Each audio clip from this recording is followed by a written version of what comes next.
नमस्कार दोस्तों, स्वागत है आपका हमारे YouTube चैनल माई निवेश पर। आज की इस वीडियो में हम बात करने वाले हैं स्विंग ट्रेडिंग के बारे में।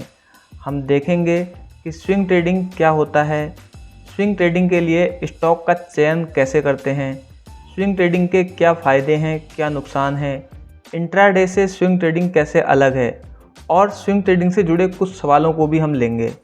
तो चलिए वीडियो को सबसे पहले शुरू करते हैं। दोस्तों, स्विंग ट्रेडिंग का वह तरीका है जिसमें कुछ दिनों से लेकर कुछ हफ्तों तक किसी स्टॉक या किसी फाइनेंशियल इंस्ट्रूमेंट में निवेश करके प्रॉफिट बनाया जाता है।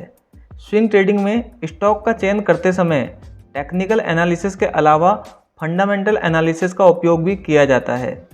आसान भाषा में कहें तो स्विंग ट्रेडिंग में एक से अधिक ट्रेडिंग सत्र में मध्यम या छोटी अवधि के लिए पोजीशन को होल्ड करना होता है, लेकिन आमतौर पर स्विंग ट्रेडिंग में ये होल्डिंग पीरियड कई हफ्तों या कुछ महीनों से अधिक नहीं होना चाहिए। स्विंग ट्रेडिंग का टारगेट शेयर का प्राइस बढ़ने पर प्रॉफिट बुक कर निकल जाना है।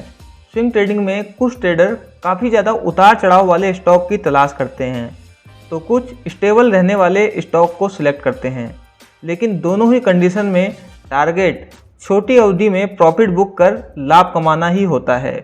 एक अच्छा स्विंग ट्रेडर किसी एक स्टॉक में बहुत ज़्यादा प्रॉफिट की उम्मीद नहीं रखता, बल्कि छोटे प्रॉफिट को बुक कर अपने दूसरे स्टॉक की तलाश शुरू कर देता है।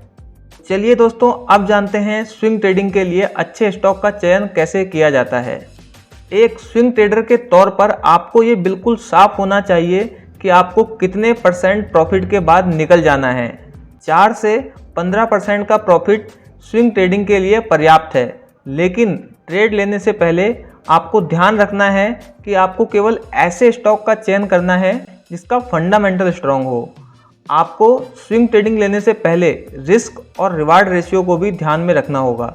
जैसे मान लीजिए आपने कोई ट्रेड लिया जिसमें हर शेयर में आप ज़्यादा से ज़्यादा 100 रुपये का रिस्क ले सकते हैं और कम से कम प्रति शेयर 300 रुपये के प्रॉफिट के बाद ही आप पोजीशन से एग्जिट लेंगे। 100 रुपये का रिस्क लेकर केवल 75 रुपये का प्रॉफिट लेकर निकल जाना बिल्कुल भी बुद्धिमानी नहीं है।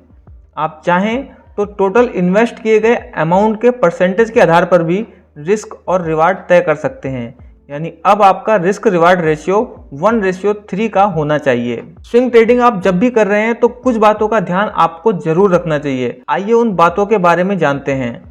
स्विंग ट्रेडिंग में आप फ्राइडे को मार्केट बंद होने के बाद फ्राइडे, सैटरडे या संडे किसी भी दिन स्टॉक का चयन कर सकते हैं।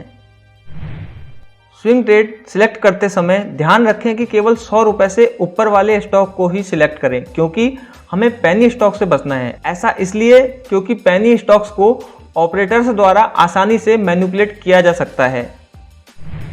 स्टॉक में अच्छा वॉल्यूम होना चाहिए, यानी ऐसे शेयर जिसमें बेचे और खरीदे जाने वाले शेयरों की संख्या काफ़ी ज़्यादा वॉल्यूम में होनी चाहिए। अपर और लोअर सर्किट लगने वाले स्टॉक को इग्नोर करना चाहिए, क्योंकि उस पर हमारा कंट्रोल नहीं होता। स्विंग ट्रेडिंग के लिए हमें ऐसे स्टॉक का चयन करना चाहिए जिनका फंडामेंटल स्ट्रांग है और शेयर ने पिछले हफ्ते निफ्टी या सेंसेक्स से ज़्यादा रिटर्न दिया है। ऐसे स्टॉक को सिलेक्ट करें जिनका मार्केट कैप कम से कम 1000 करोड़ रुपए हो। स्टॉक अपने 52 वीक हाई के आसपास होना चाहिए। अगर स्टॉक अपने 52 वीक हाई से लगभग 10 से 15% नीचे है तो आप ऐसे स्टॉक का चयन कर सकते हैं। शुरुआत में आप कोशिश कीजिए कि आप मार्केट कैप के अनुसार टॉप 100 कंपनीज में ही स्टॉक सिलेक्ट करें।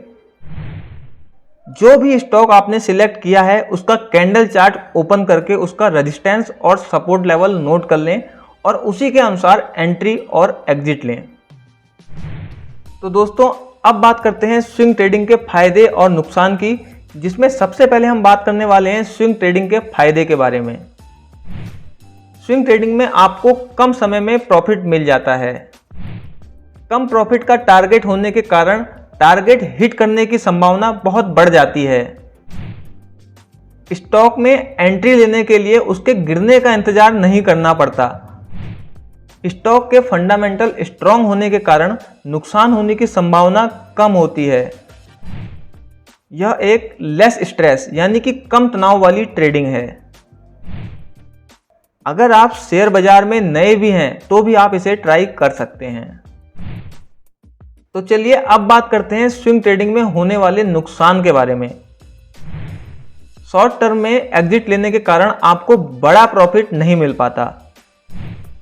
स्टॉक से जुड़ी रोजाना आने वाली हर छोटी बड़ी खबर से शेयर के प्राइस में उतार चढ़ाव आता है।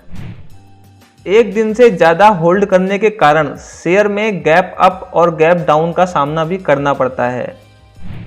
इंट्राडे ट्रेडिंग करने वालों को धैर्य के साथ स्टॉक में बने रहने में प्रॉब्लम आती है।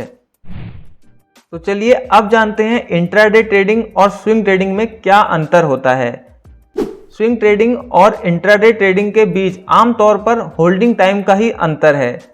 स्विंग ट्रेडिंग में अक्सर कम से कम एक दिन से ज़्यादा के लिए शेयर को होल्ड किया जाता है, जबकि डे ट्रेडिंग में बाजार बंद होने से पहले पोजीशन को क्लोज करना होता है। क्योंकि हमें स्विंग ट्रेडिंग में एक दिन से ज़्यादा के लिए पोजीशन को होल्ड करना होता है, इसलिए हमें गैप अप और गैप डाउन का सामना भी करना पड़ता है, जैसा कि मैंने पहले भी आपको वीडियो में बताया। दोस्तों अब स्विंग ट्रेडिंग से जुड़े कुछ सवाल और जवाब लेते हैं। स्विंग ट्रेडिंग में हमें अपने पोर्टफोलियो में स्टॉक को कितने दिन तक रखना चाहिए? तो इसका जवाब है, आमतौर पर स्विंग ट्रेडिंग में आप स्टॉक को एक दिन से ज़्यादा या कुछ हफ्ते तक रख सकते हैं, लेकिन कोशिश करें कि आपको स्टॉक 3 हफ्ते से ज़्यादा होल्ड ना करना पड़े। तो दोस्तों उम्मीद करते हैं आपको हमारी ये वीडियो पसंद आई होगी। अगर वीडियो पसंद आई है तो हमारे YouTube चैनल को सब्सक्राइब जरूर कीजिए। इसके अलावा शेयर बाजार और बिजनेस से जुड़ी पल पल की खबरें पाने के लिए हमारी फ्री ऐप को भी जरूर डाउनलोड कर लीजिए, जिसका लिंक हमने डिस्क्रिप्शन में दिया हुआ है। अगर आप इंस्टाग्राम ज़्यादा यूज करते हैं तो आप हमारे इंस्टाग्राम पेज को भी फॉलो कर सकते हैं, जहाँ पर हम शेयर बाजार और बिजनेस से जुड़ी खबरें शेयर करते रहते हैं। उसका लिंक भी डिस्क्रिप्शन में नीचे दिया हुआ है। इसके अलावा टेलीग्राम ग्रुप का लिंक भी नीचे दिया गया है, उसे भी जरूर ज्वाइन कर लीजिएगा। तो दोस्तों इस वीडियो में इतना ही। मिलते हैं जल्द एक और नई वीडियो के साथ। नमस्कार।